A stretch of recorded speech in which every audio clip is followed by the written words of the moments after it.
यवतमाळ अमरावती महामार्गावर असलेल्या नेर शहरातील जय बजरंग चौकात संपूर्ण क्रांती जनकल्याण केंद्राचे उद्घाटन बाळासाहेब सोनवणे यांच्या शुभ हस्ते करण्यात आले। अन्नदाता सुखी भव ही संकल्पना साकार करण्यासाठी अन्नदाता बळीराजा स्वराज्य सेना या सामाजिक संघटनेच्या संपूर्ण क्रांती जनकल्याण केंद्राच्या अध्यक्षस्थानी नरेंद्र गद्रे हे मंचावर उपस्थित होते। या कार्यक्रमाचे प्रमुख पाहुणे म्हणून बाबू पाटील जैत, रामराव गोल्लर, गुलाबराव महल्ले, बाबाराव भगत हे मंचावर विराजमान होते। या कार्यक्रमाच्या यशस्वीतेकरिता राजेश ढोके, अनिल महाजन, प्रशांत भेंडे, धम्मपाल तलवारे, नरेंद्र डवरे, विक्रांत झाडे, जयंता चिरडे व अन्य कार्यकर्ते उपस्थित होते।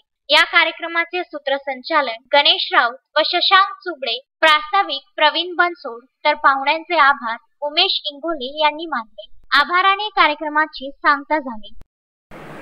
बळीराजा स्वराज्य सेना याचं महाराष्ट्राचं पहिलं ऑफिस या ठिकाणी आज आम्ही उघडलेलं आहे। हे संघटन संपूर्णपणे सामाजिक संघटन असून गैरराजकीय संघटन आहे आणि या संघटनेच्या माध्यमातून आमचं ध्येय आहे की अन्नदाता सुखी भव, अन्नदाता सुखी भव, जगाचा पोशिंदा शेतकरी आमचा बळीराजा हा सशक्त आणि सामर्थ्य झाला पाहिजे।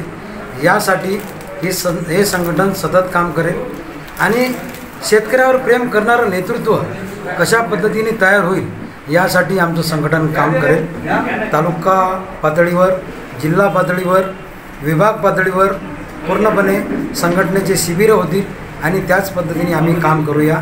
जय जवान, जय किसान, जय भारत, जय संविधान। नवनाथ दरोई, विदर्भ न्यूज, नेर परसुपंत।